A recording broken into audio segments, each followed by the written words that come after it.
Hello आणि नमस्कार. मी परत एक रेसिपी घेऊन आलेली आहे आणि प्लीज माझ्या चॅनलला सबस्क्राईब करा. तुम्ही सगळे बघतात पण मला सबस्क्राईब नाही करत. तर चला, आज मी बनवत आहे ब्रेड पकोडा, आपला इंडियन स्टाईल. तर मी इथे घेतलेले आहेत 9 बटाटे घेतलेले आहेत बॉईल करून आणि त्याला थंड होण्यासाठी ठेवलेला आहे. त्यानंतर मी तेल ठेवले. तेल ठेवल्यानंतर त्यामध्ये जिरे टाकले. मी तेल फक्त 3 टेबलस्पून घेतलेले आहेत. जिरे टाकले आणि त्यानंतर कांदा टाकला. कांदा असा छान परतून घेतलेला. थोडासा लालसर झाल्यानंतर आपण त्यात लसूण अद्रकाची पेस्ट टाकूया आणि थोडंसं परत परतून घेऊया. लसूण अद्रकाची पेस्ट त्याच्यामध्ये थोडीशी लालसर झाल्यानंतर मी इथं कढीपत्त्याचा चूर्ण टाकलेला आहे. तुमच्याकडे असेल तर तुम्ही टाका, नसेल तर इट्स ओके.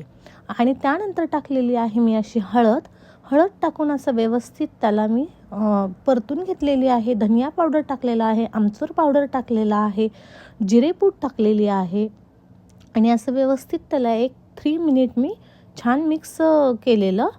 आणि आता मिक्स करून घेतले आणि मिक्स केल्यानंतर मी इथं टाकलेले आहेत पुदिनाचे पत्ते आणि कोथिंबीर अशी बारीक बारीक चिरून टाकलेली आहे.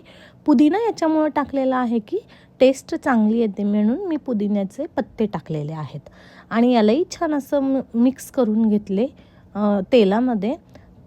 व्यवस्थित त्याला हळूहळू परतून घ्या आणि असं छान तेलामध्ये त्याचा सगळा स्मेल यायला पाहिजे.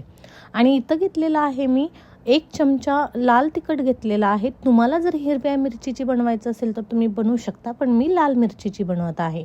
आणि इथं टाकलेला आहे मी थोडासा किचन किंग मसाला पण टाकलेला आहे. आणि त्यानंतर हे बटाटे असे बॉईल झालेले मी यामध्ये टाकले आणि टाकल्यानंतर त्याला व्यवस्थित मी छान मिक्स करून घेतलेली. जास्त वेळ नाही लागत, जास्तीत जास्त 15 मिनिटामध्ये आपली ही भाजी रेडी होऊन जाते. आणि मी इथं टाकलेला आहे 1 चमचा मीठ टाकलेलं आहे आणि छान त्याला असं मिक्स करून घेतलेली. बटाटा थोडासा मोठा राहिलेला आहे म्हणून मी ह्या स्मॅशरने असं स्मॅश करून घेत आहे. 1-2 मिनिट तुम्ही असं छान स्मॅश करून घ्या त्याला.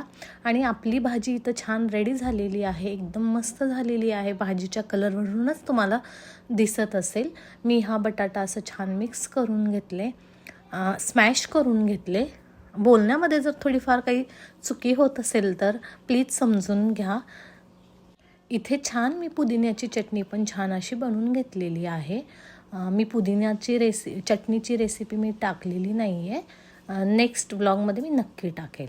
आणि मग मी इथे ब्रेड घेतलेले आहेत आणि ब्रेडमध्ये अशी थोडीशी आपली पुदिन्याची चटणी लावलेली आणि त्याच्यावरती असा छान बटाटा मिक्स व्यवस्थित स्प्रेड